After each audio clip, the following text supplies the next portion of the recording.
Okay. Hello and welcome to our weekly dialogue with Helga Zepp-LaRouche. She's the founder of the Schiller Institute and the initiator of the International Peace Coalition. Today is December 17th, 2025. I'm Harley Schlanger and I'll be your host. You can send your questions and comments to Helga via email to questions@schillerinstitute.org or post them on the chat page. Well, we're in a moment of tremendous peril and escalating provocations coming from the City of London and the European capitals, the so-called Coalition of the Willing. I'd like to begin, though, with a sign of hope that young people from throughout the world are responding to your call to organize a global movement for a new strategic and development architecture to peacefully replace the collapsing imperial system. On December 14th, an online conference was convened under the slogan, Young People of the World Unite, which brought together youth from many countries with a shared commitment to reject the imperial geopolitics driving us toward war. As the initiator of this call, Helga, did the event meet your expectations? Yes. As a matter of fact, I was very happy about it because 4 weeks earlier, we had a conference in Paris with a heavy focus on such a youth movement. And if you look at the attendance at the recent Zoom conference, it was many, many countries more represented.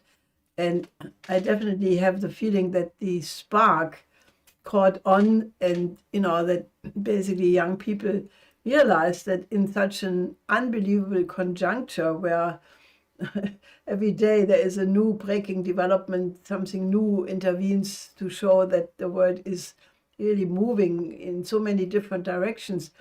And that means that young people have not only the right to make their voice heard, given the fact that the future belongs to them. And when many of the gray-haired heads of state who are now doing all this warmongering, they will not be there when the consequences of their policy may arrive. Maybe it could even be much earlier. In any case, young people do have the right, and in my view, even the duty to make their voice heard, because mankind must continue, and it is their lives which has just started. So I was pretty happy, and also we had two panels. The first panel, we had four speakers. Dr. Naledi Pandor, the former foreign minister of South Africa, Ambassador Sisulu from South Africa, of Mexico, who's coming from a very famous family in South Africa, who worked closely with Mandela. And then naturally Jacques Cheminade, the head of the Solidarité et Progrès, our sister organization in France, and then myself. And there was a very lively discussion already then, but that discussion became even more lively in the second panel. So I think it was a definite success. And what are the plans for the next meeting?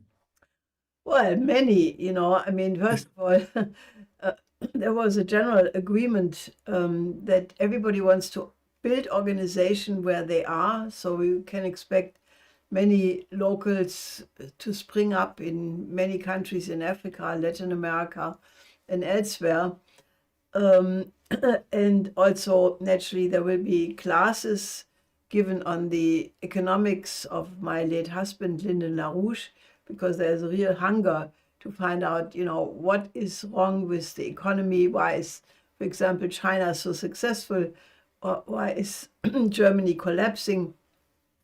And there needs to be a theoretical underpinning for all of that. Then there was a big excitement about the idea to have a dialogue of civilization and cultures, because these young people come from many different nations, and they all have their proud own tradition. They want to study their own history, the history of the other nations.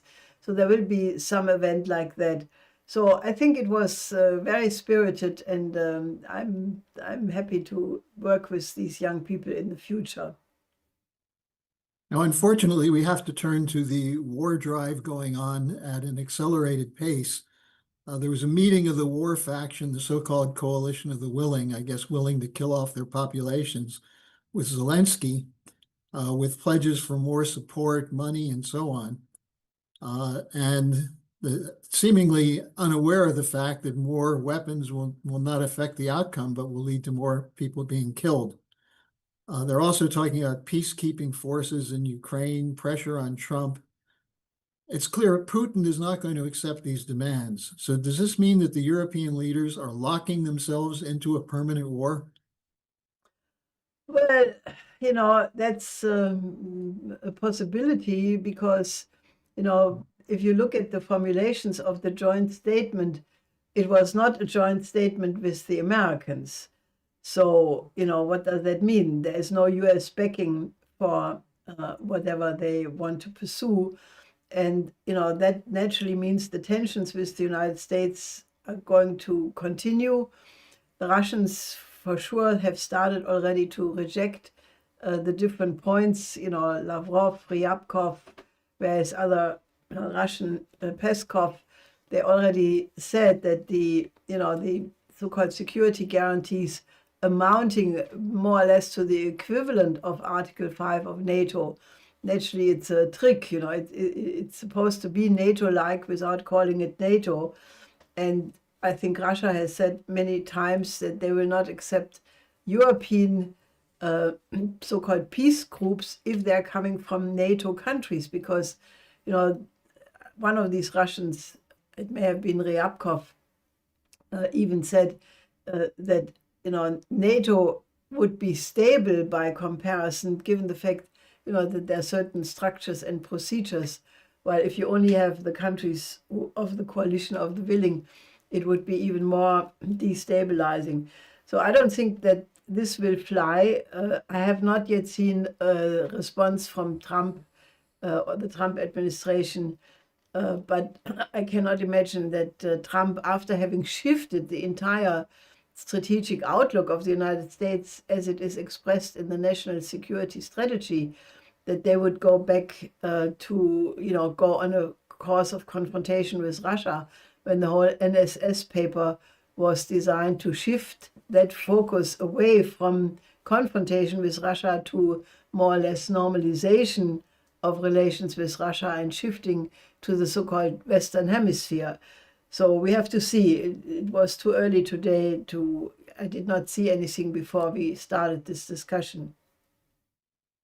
Well, I noticed that there were a number of questions that were sent to me about the confusion over what the U.S. policy actually is with the new strategic document, and especially with a report coming out of London that there will be closer cooperation between U.S. tech companies and British tech companies with artificial intelligence and so on, and the new head of MI6 saying the front line is everywhere. So a couple of the people asked the question, is President Trump accepting this cooperation with Britain? Doesn't he realize that Starmer is working against his efforts to normalize relations between the US and Russia? Well, I think that is a big question mark because, when Trump accepted the invitation by King Charles to the state banquet, he had with him some of the top CEOs of the top AI firms from Silicon Valley, and they decided already then to set up joint, business in investments in Great Britain. So I think that may be a very big vulnerability because these people, I think I issued this call that one should replace NATO with a comprehensive security and development architecture, which should be universal. It should include everybody, because if it doesn't include everybody, it's going to lead to a disaster. And in that, I put in the link to a video which was actually issued by NATO as a propaganda video for NATO itself. And this is the most psychotic, psychedelic, crazy science fiction playing, reality I mean, I really think everybody should watch this video, because if NATO puts out something like that as a PR advertisement of themselves, you don't need an attack. It's an attack all by itself, because the image of man which is pursued there is just unbelievable barbarian. It says there explicitly that war is forever part of human engagement or undertaking, or, driving or whatever. In any case, that war is part of the nature of human beings. And I emphatically reject that. I mean, it's a bestial conception.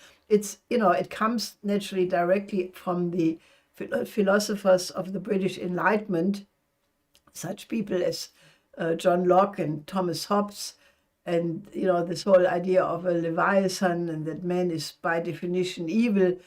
All of these things, are just the ideology of the empire faction. That is not reality. But if NATO takes over the position of what was the worst garbage from the British Empire, then that should really worry some. It's not surprising, but to see it there in tone and actually writing is just extremely shocking.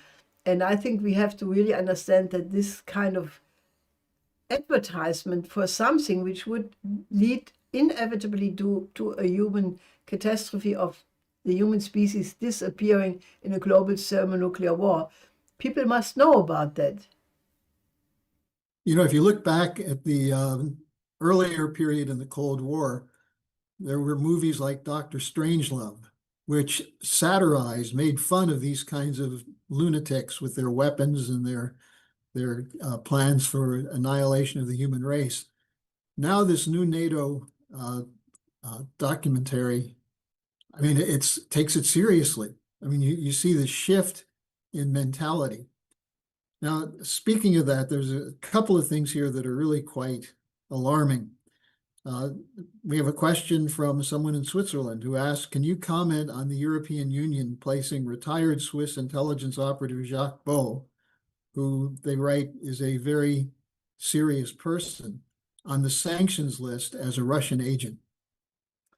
Well, I think that should alarm anybody who still has any hope of democracy, free speech, freedom of expression. Because, I mean, I watched once in a while the videos by Jacques Beau, and I found him a very sharp analytical expert who insisted many times that he never uses Russian sources, that he only uses Western sources, Ukrainian sources, and, to then say that he is just repeating Russian propaganda.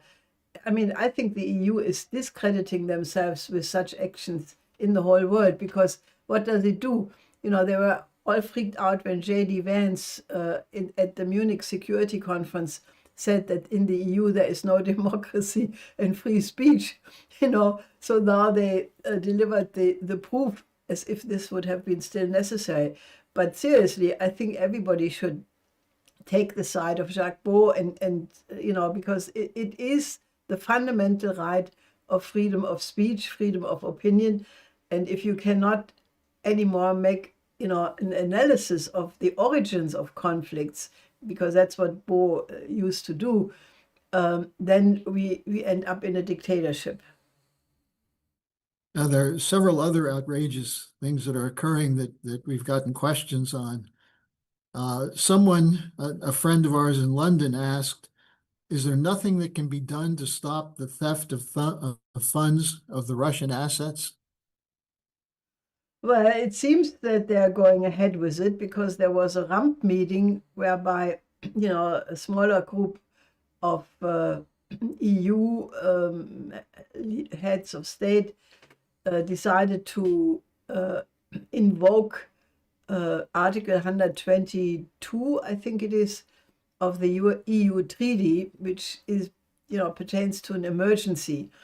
Now, there is no emergency, but they decided to use that article to eliminate the need for unanimity and basically replacing it with a qualified majority, basically to make sure that countries like Hungary and Slovakia could not veto any such decision.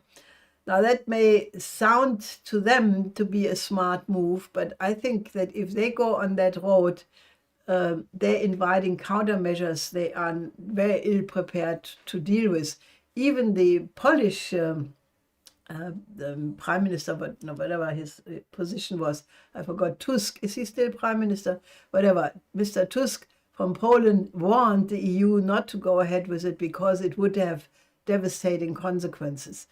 And, this may just be the thing which detonates the whole thing, because Russia could, react by confiscating very large assets of Europeans in Russia. I think it could trigger an escalation, given the fragility of the financial system, could be the final nail in the coffin. Now we have a question, actually a few questions from Germany.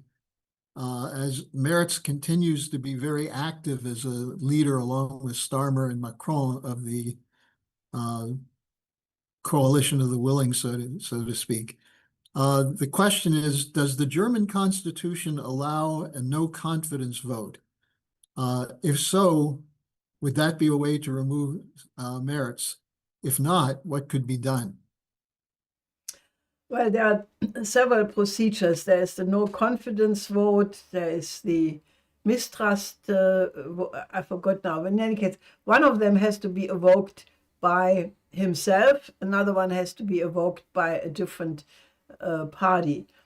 So it could very well be that if the tensions in the coalition and even within the CDU-CSU continue over all kinds of issues, the pension issue, the issue what to do about climate protection, various other things, the majority of this government is so thin that it could happen very, very quickly, especially now because the big freakout in German politics naturally is in the NSS document, in the sections about Europe. It blasts the European governments by saying they are suppressing the opposition, essentially repeating what J.D. Vance had said at the Munich Security Conference, and then pledging that the United States would support the democratic rights of the opposition, or some formulation similar like that. Now, that was a freak out because many people said this means that the US administration is going for regime change against the liberal governments of Europe. Well, there is right now a very frequent traffic between AfD party members, and they participated just in an event of the Young Republicans in New York. One of them, leader of the faction, I think, got a prize. And then the Heritage Foundation is involved very massively, both with the White House, but also with the AfD, some of their top people going back and forth. So there is right now a very active, understanding between the Trump administration and the AfD. So that naturally, has ramifications one can only speculate about right now. But I think, it could very well be that this government would not last out very long. Like Macron, like Starmer, these people have all, totally thin majorities, which is why it is so outrageous that they, like Macron clearly has lost the legitimacy of his presidency, but he keeps doing what he's doing and is hanging on to power regardless what the consequences are.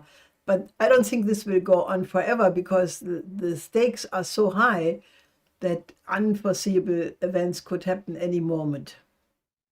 Was there any change resulting from the Macron visit to China? Well, it is like it was with Macron when he went to China. I think it was 2019 or 20 or whatever. He went to Xi'an, And there he made a fantastic speech. I mean, I remember it because it was so outstanding. Namely, he said, France wants to work together with China in the development of Africa, and we will ask China to help us to not make the mistakes of French colonialism again. I said, man, this guy is really learning something. But was there any consequence in praxis? No.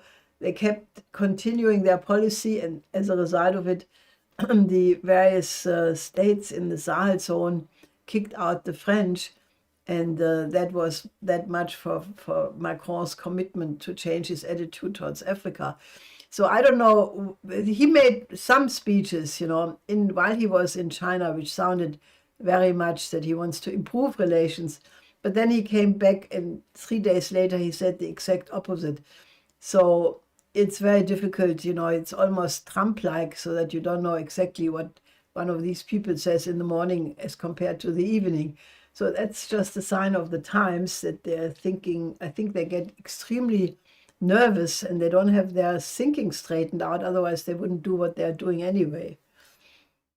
One of the people who remains consistent is Benjamin Netanyahu, consistently committed to ethnic cleansing, genocide, war against the Palestinians, Iran, and anything to stay in power. The questions come up in the last 2 days in a number of Israeli journals as to whether or not Netanyahu will use this attack on the beach party for Hanukkah goers in Australia, with at least 15 people killed by terrorists. Will Netanyahu, is he likely to use that attack as a justification for another strike against Iran? It's not to be excluded, and naturally he immediately he accused the Australian government of being responsible for what happened by recognizing the Palestinian state 3 months ago, which is ridiculous. I mean, there's no connection to that. He also attacked the other Western leaders for being responsible because they would not have kept up the fight against anti-Semitism, which is also, you can lump things together which really do not belong together at all. So, that it is in the air for sure. On the other side, I think there was a very clear communication between, I think it was Lavrov, who said that he has an understanding with the Americans, the Trump administration, to cool the situation with Iran, that Russia is supporting Iran. They are building they continue to build the Qushehr nuclear plant together with Russia. So I think that was what has changed as compared to the strikes in June, is that there is a much stronger commitment from the side of Russia.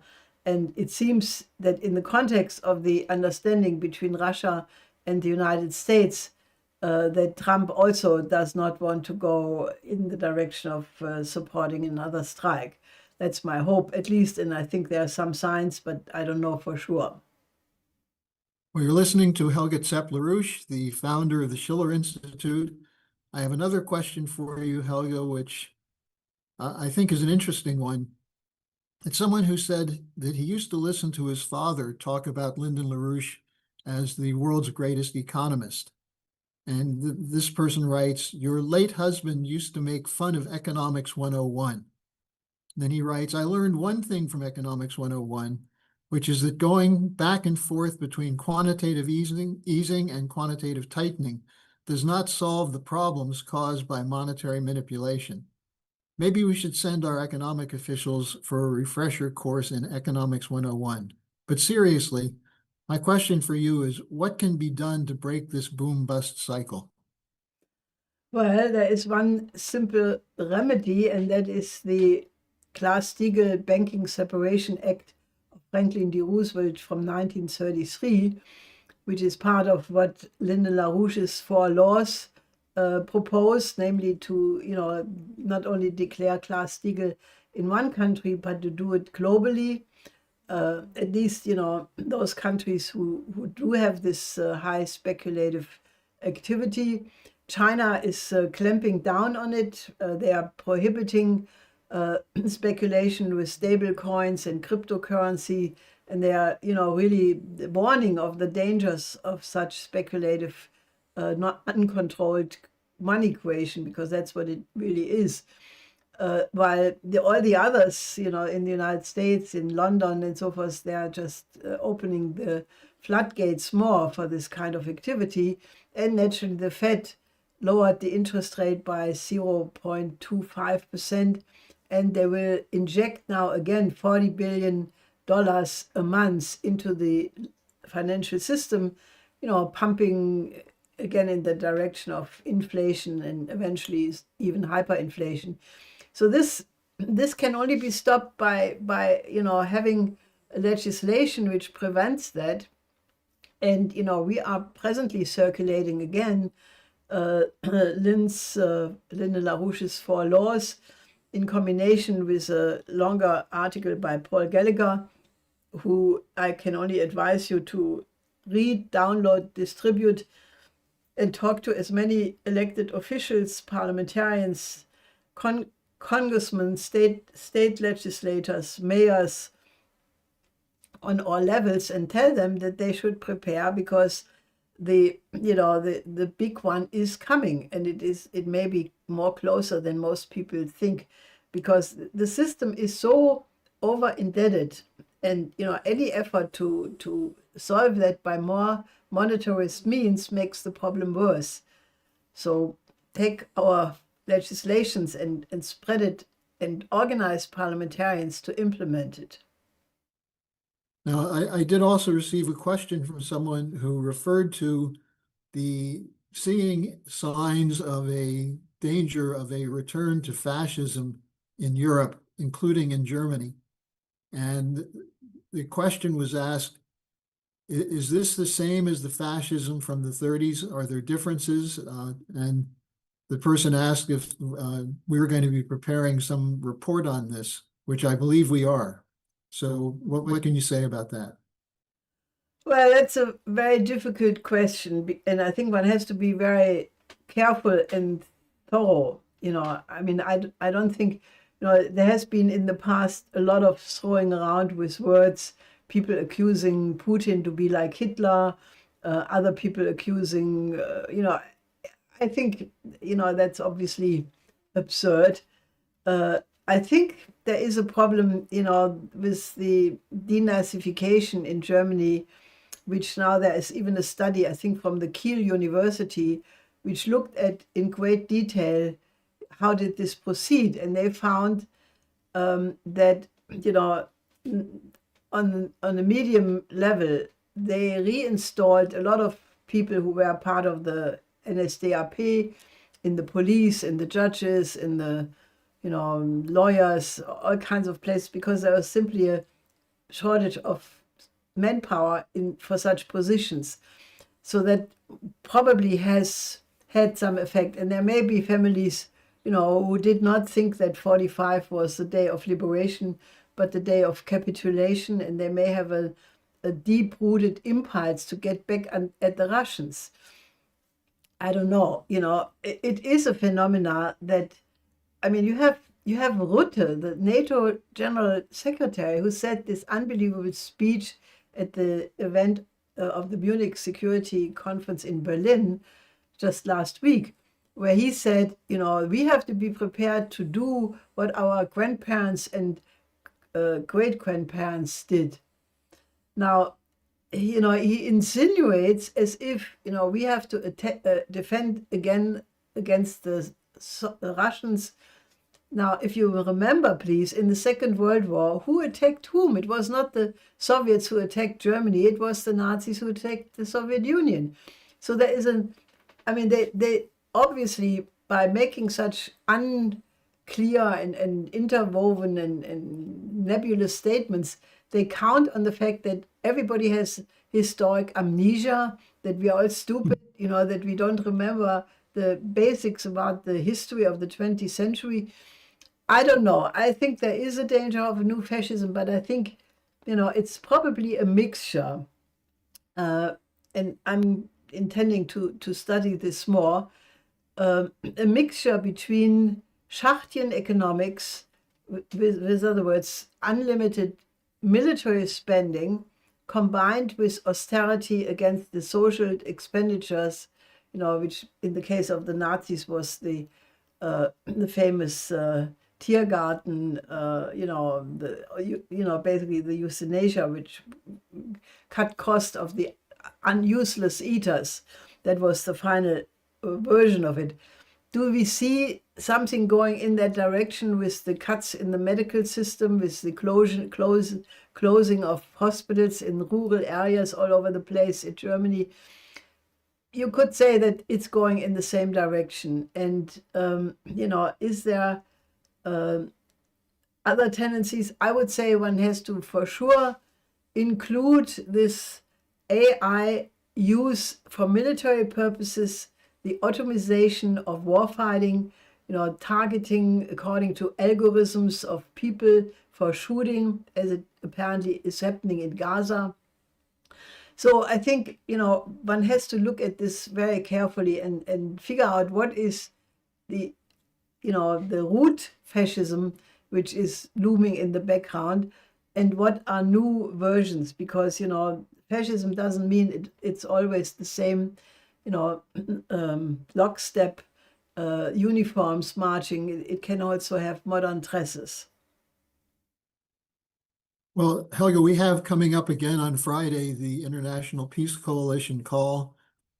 This has been instrumental in pulling together forces internationally to address some of the things we've been talking about today. What's on the agenda for this Friday? Well, I don't have the exact list of speakers yet, but I'm sure that there will be a broad discussion about the new US NSS, the National Security Strategy, because that has so vast implications. On the one side, it totally overturns the previous order, which is why the Europeans are so freaked out about it. But then naturally you have the pending invasion in Venezuela, which is, the government of Trinidad and Tobago just gave the right to the United States to use their airfields and so forth. The White House put out this incredible statement saying that the largest number of troops are amassed around Venezuela to take back what Venezuela stole from the United States in terms of land and oil. Now, where did Venezuela steal American land and oil? Some of these things are so very difficult to decipher that you ask yourself, in what universe are you in? But the danger of a land invasion, I would say no, but special operations, yes. Because for land invasion, the United States doesn't have enough troops there. I mean, that takes a lot of forces on the ground. So I don't think that will happen. But, there is clearly an effort to destabilize all governments which are not going along with the Trump view or Marco Rubio view of the world. So this for sure will be a topic. And then naturally the consequences of what comes out of this Ukraine situation. So we will, as always, have top experts. Last time we had Alistair Cook.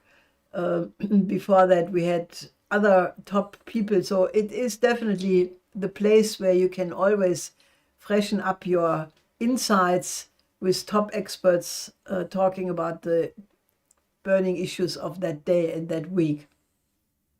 And you can join the discussion. The link is in the schillerinstitute.com, and that's Friday at 11 a.m. Eastern. So Helga, thanks for joining us again today and for your comments and for your continued optimism. Well, what else can you do? Okay, join the fight. That's the best you can do for yourself. Okay, and see you Friday. Till then.